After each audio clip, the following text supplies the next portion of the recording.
हाय दोस्तों,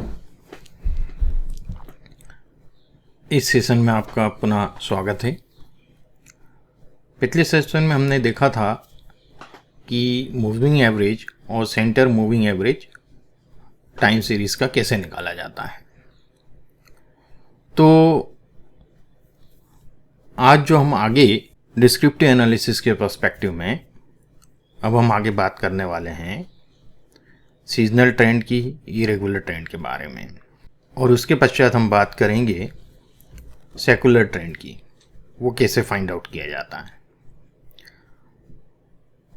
और फाइनली इसमें आगे हम प्रेडिक्शन और फोरकास्टिंग पे बात करेंगे। ठीक है, तो सबसे पहले मैं आपको बता दूं कि इस सीरीज को यदि आप देखें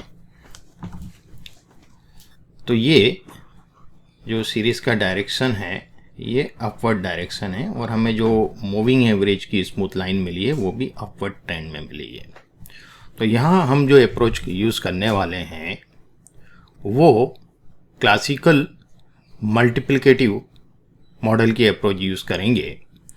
और क्लासिकल मल्टीप्लिकेटिव मॉडल जो होता है उसकी जो इक्वेशन होती है, यदि मैं उसे यहाँ लिखूँ, so y2 is equal to ST into IT into TT, ये हमारी मल्टीप्लिकेटिव मॉडल की एक्सप्रेशन होती है, इक्वेशन होती है। तो इसी चीज़ को हम यहाँ पे देखना चाहेंगे कि हम कैसे इसको ड्रॉ कर पाते हैं। ठीक है, अब सबसे पहले हम यहाँ यदि इन दोनों को यदि मिला के हम देखें तो ये कहलाता है स्मूथ। ये स्मूथ है। अब स्मूथ में ये जो CM4 के थ्रू हमने सेंटर मूविंग में एवरेज के थ्रू ये जो ट्रेंड लाइन बनाया है, ये एक्चुअली कहलाता है बेस लाइन। ये बेस लाइन है हमारी, this is our base line. अब हम जब बात करेंगे ST सीजनल ट्रेंड और इरेगुलर ट्रेंड की, तो वो कैसे निकलता है seasonal trend comma irregular trend. अब इसमें T जो है वो हमारा सबस्क्रिप्ट है, तो ये हम कैसे फाइंड आउट करेंगे ये मैं आपको बताता हूँ। तो इसमें जो फार्मूला यूज होगा that is YT over CMA। YT divided by CMA, ये हमारा इसमें फार्मूला यूज होने वाला है। इसको भी मैं प्रॉपर लिख देता हूँ यहाँ, ये फार्मूला यूज होगा। तो ये यहाँ तो अप्लाई होगा नहीं, यहाँ से अप्लाई होगा। तो is equal to YT divided by CMA, ये हमने किया। और अब यदि इसको यहाँ तक मैं ले लूँगा, ये हो गया। और इसको मैं एक काम करता हूँ, डेसिमल के 2 प्लेस तक लेता हूँ। अब इसको हम समझेंगे कैसे कि जो सेकुलर ट्रेंड है और जो हमारा क्या बोलते हैं इरेगुलर ट्रेंड है, ये दोनों ये चीज़ बता रहा है। अब यहाँ यदि हम देखें तो जो सेकुलर ट्रेंड है दैट इज और इरेगुलर ट्रेंड है वो ये गैप है ना, कितना है इसमें। तो यहाँ देखिए 10%, तो ये जो है हमारा थर्ड क्वार्टर का यदि यहाँ आएंगे तो ये 10% एबो है। ठीक है, हमारा एक्चुअल YT जो है ये भी 10% एबो है। यहाँ आप देखेंगे तो यहाँ पर आपका 0.84 है, 16% जो है ये नीचे है इसके। तो ये हमें इससे पता चल रहा है ST और IT से। अब ये तो हमें सेकुलर ट्रेंड और इरेगुलर ट्रेंड मिला है। अब हम चाहेंगे कि खाली ST हम अलग कर लें इसमें से। ठीक है, तो ST हम अलग करते हैं। ST में T जो है हमारा सबस्क्रिप्ट है, इसको दोबारा से मुझे करना पड़ेगा सबस्क्रिप्ट, ये सबस्क्रिप्ट हो गया। अब ये हम कैसे निकालेंगे, ST के लिए हमें किस तरह से निकालना है मैं आपको बताऊं। ये थर्ड क्वार्टर से हमें मिला है, तो थर्ड क्वार्टर का हम लोग यहाँ पे मीन ले लेंगे जितने भी थर्ड क्वार्टर हैं उन सबका। ठीक है, मैं आपको ये करके बताता हूँ पहले। तो इसको यदि हम कहीं और लिख लें और फिर यहाँ अप्लाई करें तो ज़्यादा बेटर है। तो मैं एक काम करता हूँ, यहाँ पर एक और लुकअप टेबल बना देता हूँ, क्योंकि हम वी लुकअप का यूज़ करेंगे आगे क्वार्टर। और यहाँ पर मैं लिखता हूँ आपका एस टी। तो एस टी को मैं यहीं से कॉपी कर लेता हूँ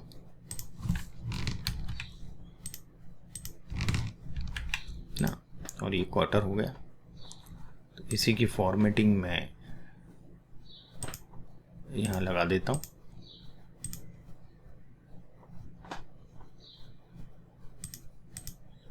ठीक, और first quarter, second quarter, third quarter, fourth quarter, और इन सबको हम सेंटर अलाइन कर लेते हैं। ठीक है, और एक काम और करता हूँ, इस टेबल को मैं थोड़ा सा सुंदर दिखे ये मैं कर देता हूँ। अब मुझे यहाँ फर्स्ट क्वार्टर का मीन यहाँ लिखना है। ये जो एवरेज आएगा फर्स्ट क्वार्टर का वो यहाँ आ जाएगा। तो देखिएगा, यहाँ हम एवरेज लेंगे,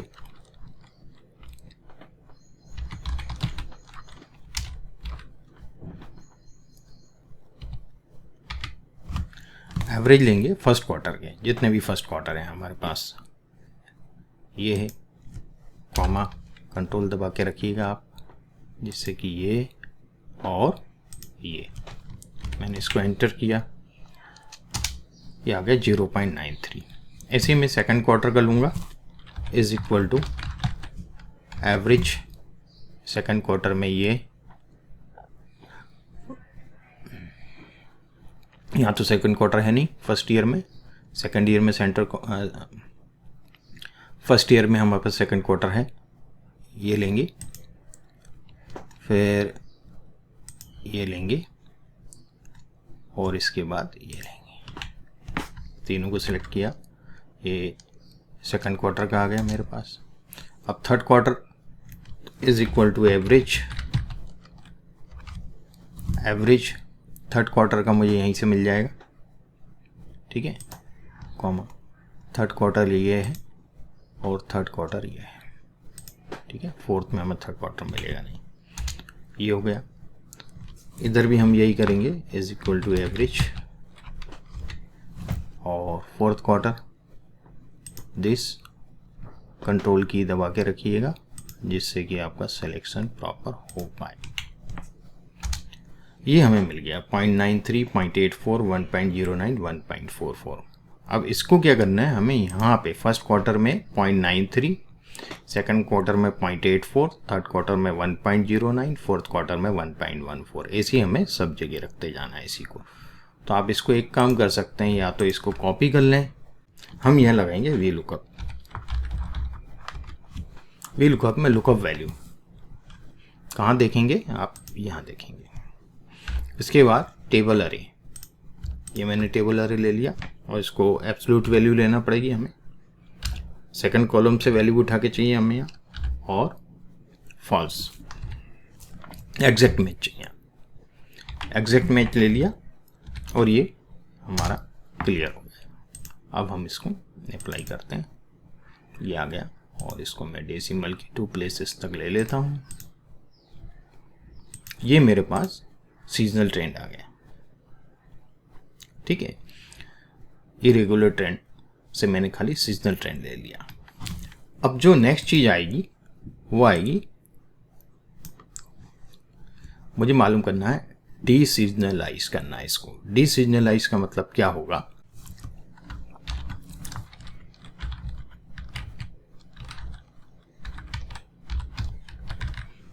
अब हम डी सीजनलाइज करेंगे। और डी सीजनलाइज का जो फार्मूला है YT ओवर ST। अब यहाँ वो फार्मूला लगा देंगे, YT डिवाइडेड बाय ST, बस ये हो गया कि। और इसको भी मैं 2 डेसिमल प्लेसेस तक ले लूँगा, सेंटर अलाइन कर देते हैं। और इसको थोड़ा सा हम इक्वल कर देते हैं जिससे हमें बाद में दिक्कत ना हो। तो ये हमारा YT ओवर ST आ गया, जो फाइंड आउट करेंगे ट्रेंड कंपोनेंट सेकुलर ट्रेंड का TT। अब इसके लिए हमें अब ये जो ट्रेंड कंपोनेंट है इसको कैलकुलेट करने के लिए हम यूज़ करेंगे सिंपल लीनियर रिग्रेशन। ठीक है, सिंपल लीनियर रिग्रेशन का हम लोग यहाँ उपयोग करने वाले हैं SLR, है ना, SLR का उपयोग करेंगे। और ये जो होगा ट्रेंड कंपोनेंट, ये हमारा यदि हम देखें इसमें तो इंटरसेप्ट जो आएगा प्लस कोएफिशिएंट इनटू T, ये हमारा इक्वेशन होगा। ठीक है, तो वो कैसे करना है ये मैं आपको बताता हूँ। तो इसके लिए हमें रिग्रेशन इक्वेशन का उपयोग करना पड़ेगा। जैसे मेरे यहाँ तो मैं डेटा पे क्लिक करता हूँ यदि, तो मेरे पास डेटा एनालिसिस आ जाता है। ये आपके कहीं एक्सेल के अंदर ये एक्टिव नहीं होता है, तो इसको एक्टिव कैसे करना है ये मैं आपको बता देता हूँ। यहाँ जाना है, मोर पे जाएंगे, ऑप्शन पे जाएंगे और ऑप्शन में जाके एड्स इन में जाएंगे।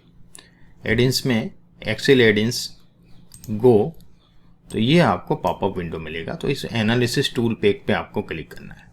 मेरे इसमें ऑलरेडी है तो मुझे ज़रूरत नहीं है, आपको इसको टिक कराना है और ओके करना है। मैं यहाँ कैंसिल करता हूँ। अब इससे काम कैसे होगा, तो सबसे पहले मैं डेटा पे आ रहा हूँ। डेटा एनालिसिस यहाँ पे दिखने लगेगा आपको। देखिए हम डेटा टेप पे जाएंगे। यहाँ से डेटा एनालिसिस को आपको सेलेक्ट करना है और रिग्रेशन पे क्लिक करना है, ओके करना है। अब यहाँ इनपुट रेंज में हम लोग डीसीजनलाइज इनपुट करेंगे विथ लेबल। ये मैंने यहाँ से यहाँ तक कर दिया। अब इनपुट रेंज आप T इसको सिलेक्ट कर लेंगे, लेबल्स ओके, ये हो जाएगा। आउटपुट रेंज आपको कहाँ देना है इसका आउटपुट, यहाँ क्लिक करेंगे तब ये मूवमेंट होगा और मैं इसका आउटपुट यहाँ देता हूँ, ओके, और ओके कर देता हूँ। तो यहाँ देखिएगा मेरे पास समरी आ गया। अब इसमें हमारे जो काम की चीज़ है वो ये दो है, ये इंटरसेप्ट हो गया, ये T हो गया। अब इसके थ्रू हम लोग TT मालूम करेंगे, है ना। और TT का इंटरसेप्ट इक्वेशन क्या है, intercept plus coefficient and T। तो इज इक्वल टू जो इंटरसेप्ट है हम इसको सिलेक्ट करेंगे और इसको हमें एब्सोल्यूट मेजर लेना है क्योंकि ये फिक्स रहने वाला है, प्लस हम लोग कोएफिशिएंट लेंगे, इसको भी हम फिक्स कर देंगे और कोएफिशिएंट को मल्टीप्लाई करेंगे T से, दिस वन। तो ये हमारा नीचे जाएगा, कोई दिक्कत नहीं है, ये हो गया। तो यदि हम इसको देखें, मैं 2 प्लेसेस तक इसको डेसिमल कर लेता हूँ।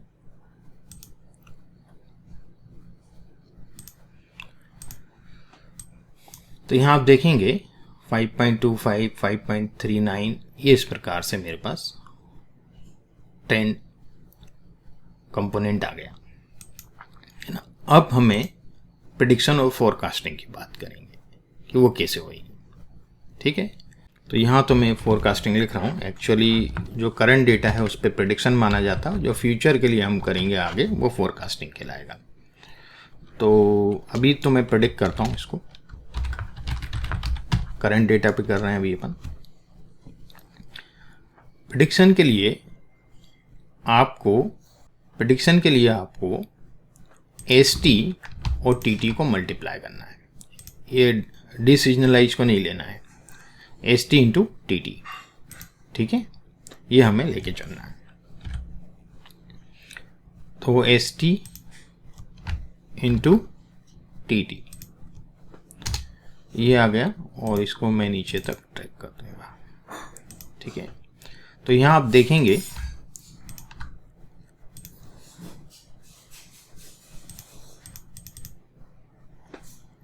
ये मेरा प्रेडिक्शन हो गया। यहाँ देखिए 4.8 है, 4.89 है, 4.1 है, 4.52 है। तो बहुत ही करीब है। यदि मैं इसका भी लाइन इसमें ड्रॉ करके देखूं प्रेडिक्शन का, यहाँ आप चार्ट डिज़ाइन पे जाएंगे, सेलेक्ट डेटा पे क्लिक करेंगे, ऐड करेंगे हम नया वेरिएबल जिसका नाम रखेंगे प्रेडिक्ट। ओके, और यहाँ पर हम डेटा यहाँ से यहाँ तक सेलेक्ट कर लेंगे और ओके कर देंगे। ठीक है, ओके। तो यहाँ आप देखेंगे ये जो हमारे पास प्रेडिक्शन आया है वो कितना करीब है हमारे ओरिजिनल टाइम सीरीज के। बहुत कम जगह आप देखेंगे थोड़ा बहुत गैप आ रहा है, बाकी ओवरलैप ही कर रहा है ना, जो ग्रे कलर का लाइन है ब्लू लाइन पे ओवरलैप कर रहा है। तो ये बहुत अच्छी एक्यूरेसी आई है टाइम सीरीज की। अब हम यदि बात करें इसमें कि हमें फोरकास्ट करना है आगे के 1 साल के लिए, तो देख अब मैं यहाँ से ये 4 महीने का फोरकास्टिंग चाहिए मुझे, है ना, और यहाँ लिख देता हूँ ईयर 5। ठीक है, और यहाँ पर इसी कॉपी करके पेस्ट कर देता हूँ। ठीक है, अब यहाँ मुझे चाहिए क्या, इसकी मल्टीप्लिकेशन में ST और इनका मल्टीप्लिकेशन चाहिए और आगे मुझे वैल्यूज चाहिए। ठीक है, वो मैं कैसे लूँगा मैं आपको दिखाता हूँ।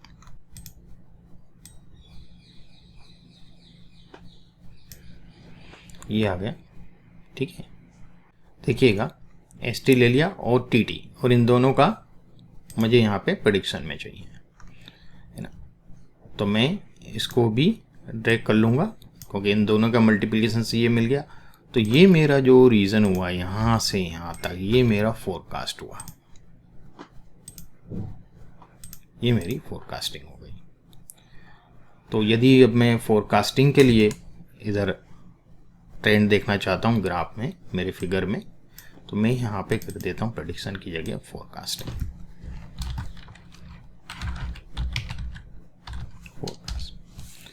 और अब हम क्या करते हैं, वापस से टेबल चार्ट पे जाएंगे, सिलेक्ट डेटा, ये आ रहा, और इसी को हम आगे एडिट कर लेंगे। ठीक है, ये सब इसमें बता रहा है कहाँ कहाँ का डेटा हमने यहाँ पे लिया हुआ है ना। ये CMA लिया था और ये लिए हैं नीचे। ठीक है, ये लिया हुआ है। अब मुझे जो एडिट करना है वो फोरकास्ट करना है। ठीक है, फोरकास्ट पे मैं एडिट करूँगा, बाकी सब कुछ सेम है, खाली इधर मैं क्या करने वाला हूँ कि इसको यहाँ से यहाँ तक ले लूँगा। ओके, इसको डिलीट मार दें, यहाँ से यहाँ तक। ओके, और सवाल दीजिए इस पे। ठीक है, ओके, देखिएगा ये जो प्रेडिक्शन है यहाँ से आप देखेंगे ये next first quarter, second quarter, third quarter, fourth quarter ये सेल जाएगी। वैल्यू 9.19, यहाँ पर आपका रहेगा 8.63, यहाँ रहेगा आपका 6.49 और यहाँ रहेगा 7.09। तो इस प्रकार से आपने पहले प्रेडिक्शन किया करंट डेटा पे और फिर आपने फोरकास्ट किया फ्यूचर के लिए। तो ये डिफरेंस होता है प्रेडिक्शन और फोरकास्ट पे। ठीक है, तो ये टाइम सीरीज का अब एनालिसिस जो है वो तो मैंने आपको बता ही दिया था कि कहाँ कम है कहाँ ज़्यादा है। तो एनालिसिस के लिए जो डिस्क्रिप्टिव एनालिसिस का पार्ट की यदि हम बात करें तो वो यहाँ में मिल जाता है ना, कि यहाँ 10% एबो है या 13% एबो है, उससे ये जो डिफरेंस है ना। और ये 0.97 है तो 0.3% डाउन है इसमें, फिर इसका 16% डाउन है ना। तो ये हमें एक एनालिसिस मिल जाता है कि भाई किस क्वार्टर में क्या होना चाहिए था और क्या है, ये बताता है। भाई ये इतना डाउन नहीं होना चाहिए था, ये ठीक है वो है कोई बात नहीं, ये इतना 16% डाउन क्यों है, यहाँ 16% डाउन नहीं होना था। तो ये सब चीज़ें हमें इससे पता चल जाती हैं। ये हमारा डिस्क्रिप्टिव एनालिसिस टाइम सीरीज का इस प्रकार से होता है। ठीक है, सो यदि आपको ये वीडियो पसंद आ रहे हैं तो आप इसे लाइक करें, सब्सक्राइब करें और बेल बटन पर प्रेस करें ताकि आपको आगे आने वाले वीडियो के नोटिफिकेशन मिल सकें। धन्यवाद।